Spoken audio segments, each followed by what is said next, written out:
Our lives are a string of insights, flashes of inspiration that can be the catalyst for new ideas. However, our pace of life these days means we tend to miss some of them completely. I'm Dave Hill, and I'm the host of the Simple Reflections podcast, a fortnightly series of interviews with people from all walks of life. Our conversations are an invitation to reflect on some of the simple insights my guests have had that have gone on to have a profound impact on their lives. So grab a cuppa and a biscuit, join us, slow down for a little while and see what shows up for you.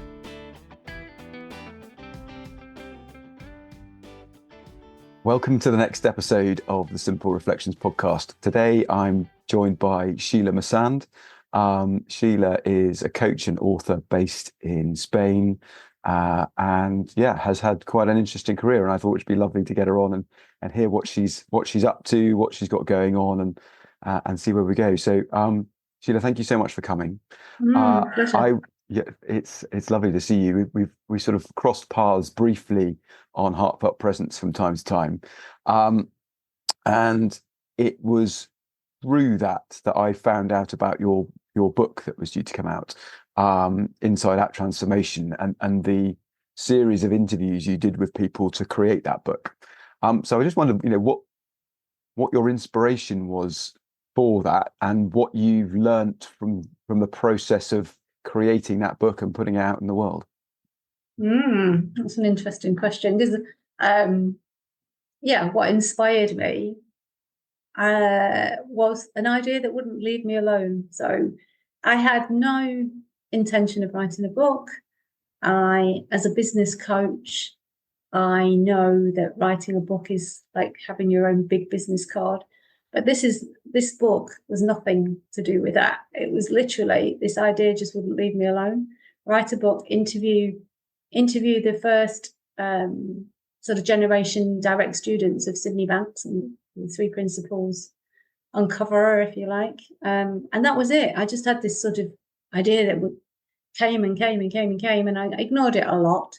But then I have a good friend who's authored many books, called Jack Pransky, and he was here in Spain one time, and I just sort of said, do you know what, I've had this idea that keeps coming, and I explained it to him, and he said, oh, go for it.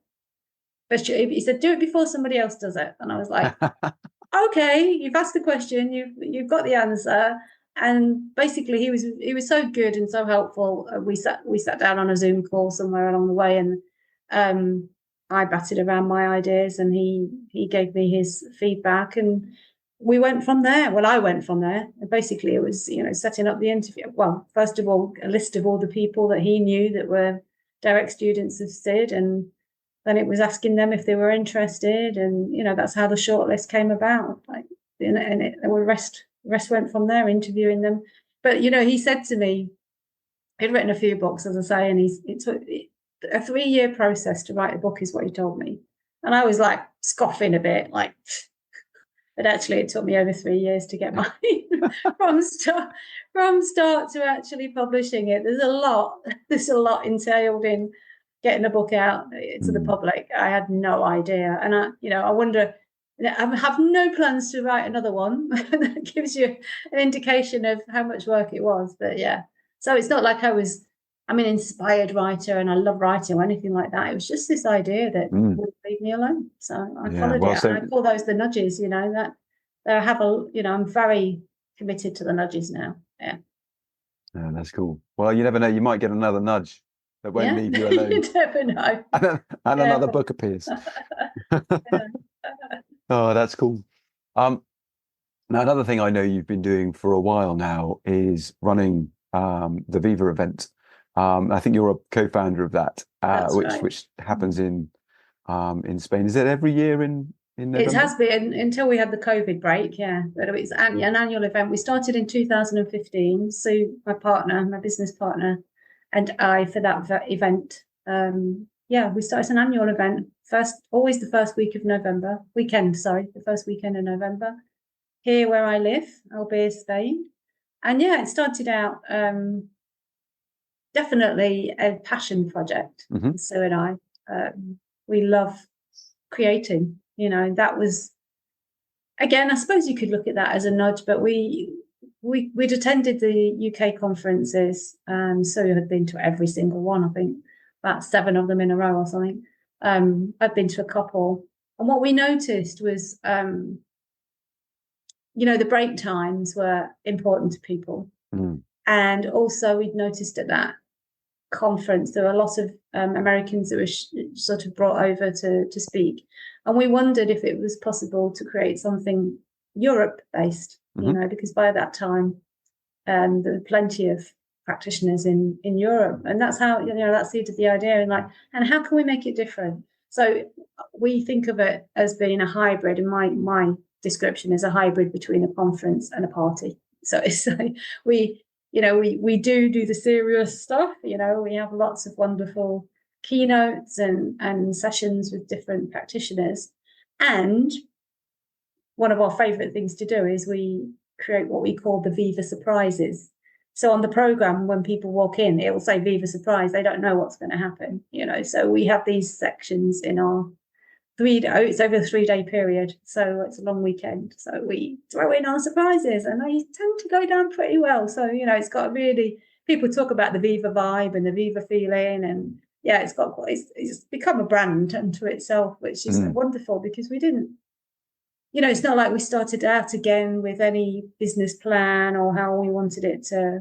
Did we want it for 10 years or 20 years or whatever? We just sort of one step at a time, following the nudges again, and being very mindful of creating from a place of flow and ease and fun. And we, very grateful for the understanding of the principles, because we notice if we get, if it becomes sort of heavy, contracted, that sort of thing, we know to drop it and leave it alone. Next time we speak, we'll pick this up again and see if we want to explore this idea anymore, And it's a bit like, I think it must be like, I've never made a movie, but we have so many ideas, but what the actual finished product is, it's like lots ends up on the cutting room floor, because we just can't fit it all in. So, but we have a lot of fun creating it, and I think that that energy it flows through in the event itself. Yeah, it's a lot of fun. That's cool. I've heard lots of positive things about it. One day I will get myself across. It's just juggling school time and all that kind of stuff and children. So one day, but it would be cool to come across and and experience some surprises. And also it's in a holiday resort, so people make a holiday out of it. So it's a 3-day event, but many people come for a week. We're by the beach, and we've got lots of lovely walks and that sort of thing. So and it's a reunion as well for lots of people. Many people have been coming for I think, is this year 7? This year, year 7. 7 years and continue, so because it's different, we have different speakers, and of course there's different people. We the event's made by the people that are there, so nothing's repeated as such. So I think that's for me, that's the beauty of going to conferences, is there is a structure to it, but apart from sticking some bums on some seats to do some talking, you don't know who they're talking to, and you don't quite know what's going to unfold from there, and more interestingly, what's going to unfold in the gaps in between. So when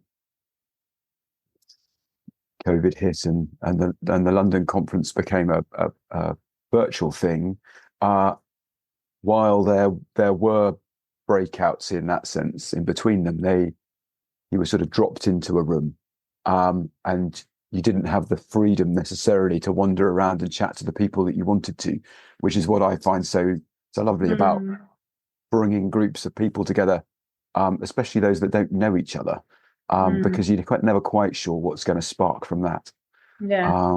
And it's evident to see in the energy that you have and the smile that you have on your face when you're talking about it, how much you enjoy not only the creation of it, but also the delivery of it, and the stories that come off the back of that, and the ideas that come off the back of that.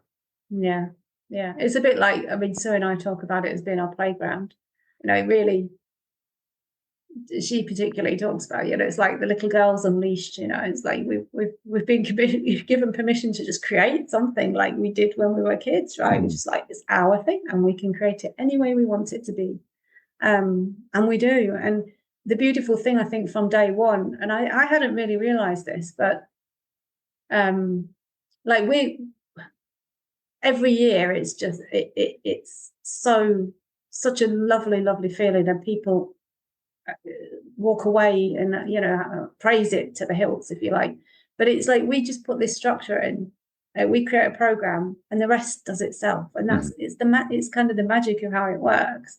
And I love that. It's not like I'm responsible or Sue's responsible for people having a good time. There's something about knowing that's just the way it works, and we know through experience that's people come with the intention of having a really lovely time, and that's what happens. They meet people, they connect with new friends, they connect with old friends, they're on holiday, they're up for a good time. And there's the depth of exploring the three principles, exploring how life works from the inside out. So there's a lot of there can also be lots of emotion involved, and people having huge insights and life-changing insights. Absolutely. And I've seen that over the years. So it's that lovely blend of lightheartedness and depth. Beautiful. Really, really. That's cool. Yeah. I just wondered, while you were talking there, what it was that captured you initially when you first came across this understanding. What got your attention and got you really looking? Interestingly, so my introduction was via Jamie Smart, who's coming to Viva for the first time this year, interestingly, as a speaker. And I listened to a DVD that he'd recorded in London, and it was the one line that it's a one-way system. Like, it's 100% of the time. That was the thing. 100% of the time it works this way from the inside out. Like, we are creating our own experience 100% of the time. Now, I'd been on a journey with personal development for quite a few years, and I'd seen things like, I knew happiness wasn't, dependent on the outside. Those sorts of things I kind of grasped and I had a sense of. But this 100% single paradigm, if you like, one way, that's what captured me initially. So it was very psychological. It wasn't a spiritual understanding for me. It was very psychological. And that took me, but also something that I hadn't realized. And I can look back on and say, this is what happened. But I haven't been, and still I'm not, a person that loves repetition. And of course, the message of the principles is very repetitive because it's very simple. It's just keep looking at it from different angles to be able to explore. And of course, Jamie's message, he said in this DVD that I watched, that here in Spain, that he would be putting on future events in London. And I remember turning to my partner at the time and saying, the next time he does one of these, I'm going to be there. I just, where did that come from? And so I did. I went across to London for his 2-day event. And then I went across again 2 months later. Then I went across again 2 months later and it was the same message every time. He wasn't saying anything. You're saying it a bit differently, but it was this same 100% of the time, works one way. But I look at that as, now I feel that was my nudge, if you like, or my heart, or my wisdom was taking me in that direction. It wasn't really a logical thing for me to do, but it was something that kept pulling me back. In those days, we didn't have all this. It was 2010, 11. We didn't have all this beautiful online stuff. It was like, if you wanted more of this, you needed to go and be in person. And that's how my exploration started. And I suppose I was hooked. I was completely hooked because it changed the trajectory of my work very, very early on. Yeah. No, it's really cool. I love exploring, finding out, how different people came across this and and the sort of genesis of where that's taken them to today. Because while the message is the same, the thing that was heard is subtly different each time. And it creates another layer of perception. And it's the reason that I go to the conference in London, and why I will come to Viva at some stage, is hearing people that I've not heard before explain this very simple idea in their own language, because there will be something for me to learn in that. The gap between how I see it and how someone else sees it is the space for me to learn more. And it's fascinating. It's one of the reasons why I created the podcast, to have conversations with people around this particular subject, because while I want it to be a resource for people, it's a huge opportunity for me to learn as well as I go. And and I'm really, really grateful for the principles explaining that in such a simple way. Me too. I really appreciate the simplicity. As I say, I think Sid kept it very simple, and I'm sure that was on purpose. It was, of course, it's a repetitive message, but the simplicity of it is what draws me back time and time again. I go off and explore different things and what have you, but I can, it gives you the grounding to understand a lot of other teachings, spiritual teachings that I'd heard before and I explore now. But it gives that real simple explanation of how we are creating reality, how experience is experienced and how experience is created. Each of us. Love it. Absolutely. It's a sort of guiding rail that's always there. And if we think it's not, there's something, there's an opportunity there to explore that and go, okay, right, so how is it not applicable here? How is it that it doesn't? And all of a sudden, oh, right, no, it's still true here.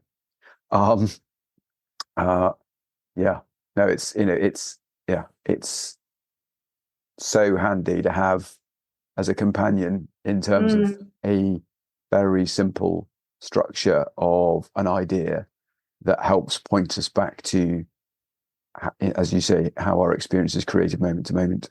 And it doesn't take an age to explain to people. You might spend a long time looking at it from different angles until they're more comfortable that they can see their world through that lens. They're not finding exceptions where, oh no, this is where it falls apart. When they find those exceptions, I know I've been of service when someone phones up to say, I came across this today and I got all caught up, and then all of a sudden I saw it this way and it all changed. Thank you. Is that right? Cool. My work here is done. Awesome. Brilliant. Good luck. Enjoy life. Have fun sharing what you've seen. Because it's the simplicity of that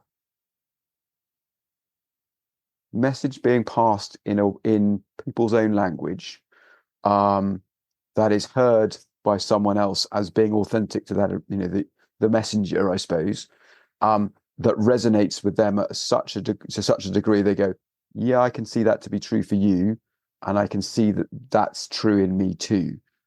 And then they share it differently. They share it the way that they've seen it. But it's so powerful, so powerful. Absolutely. One of the things that early on, or I think it was put reasonably early on, but one of the things that I really appreciate about what Sid shared with us is understanding that each person has their own wisdom. My girls were pretty grown up by that time.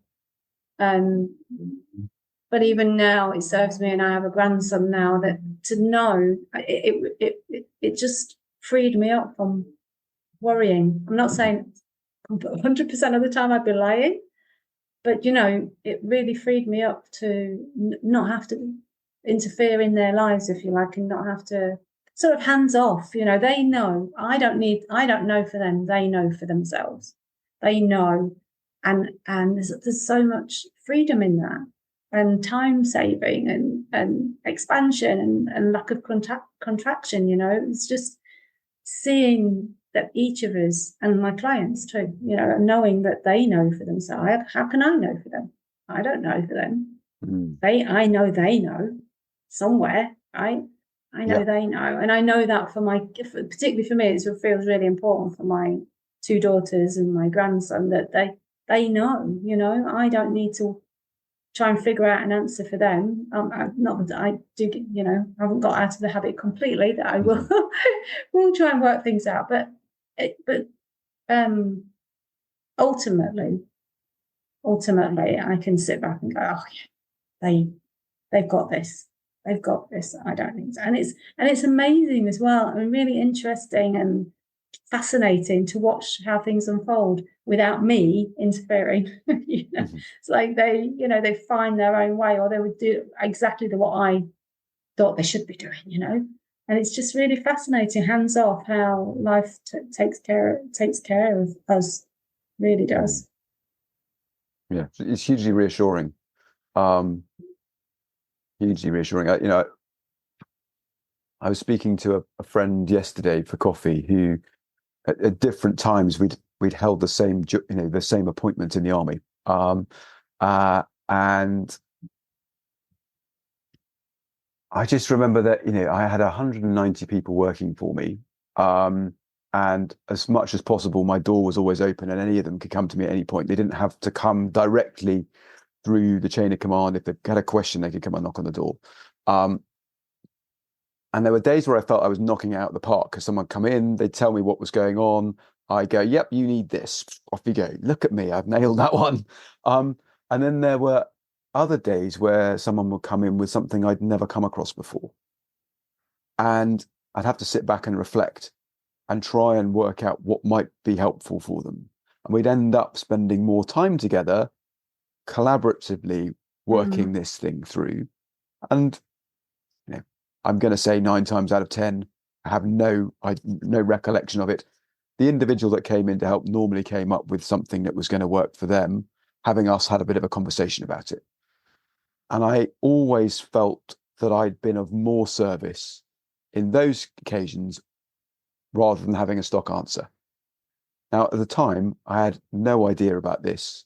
And I was just like, that's curious. I didn't know the answer. We came up with something that seems to work. And they seem to be way more happy than people are normally. Oh, well, I don't know what that's about, and sort of parked it.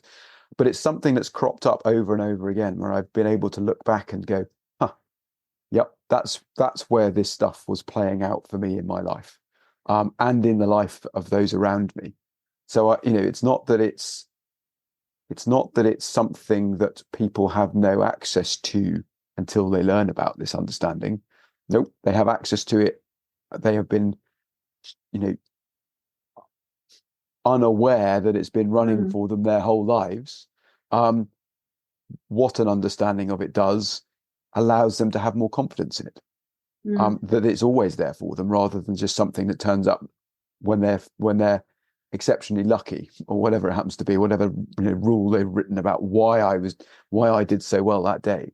And it never fails to amaze me when people catch that for themselves.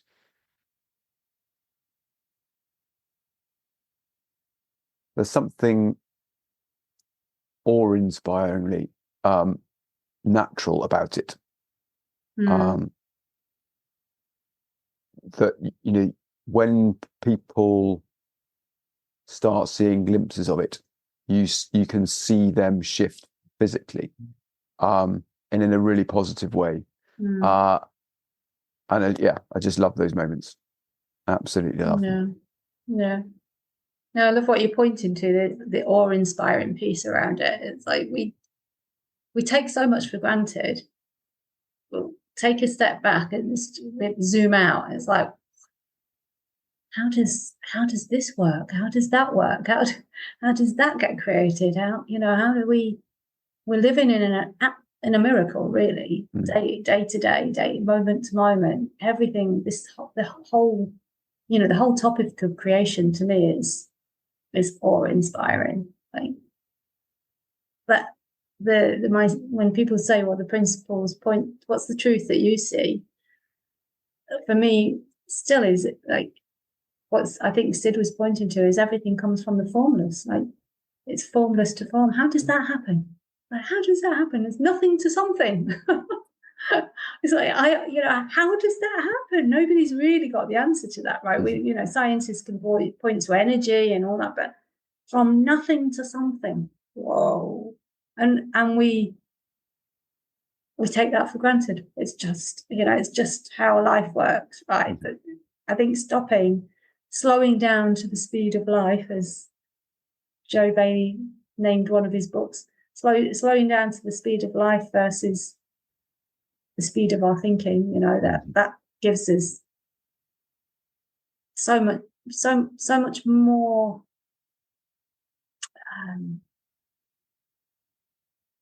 it opens the aperture. It gives us, we can see the potential, we can see what's available to us. There's so much more available to us than we think there is. So much more. Yeah. And I love that idea of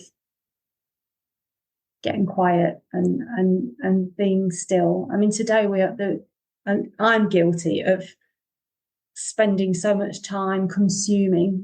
There's so much on offer, isn't there, for us to be on our phones, on our laptops, on our devices, and to sit quietly and do nothing.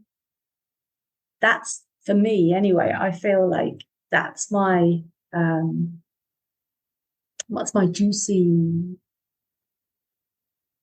opportunity to see where ideas come in and to see the possibilities.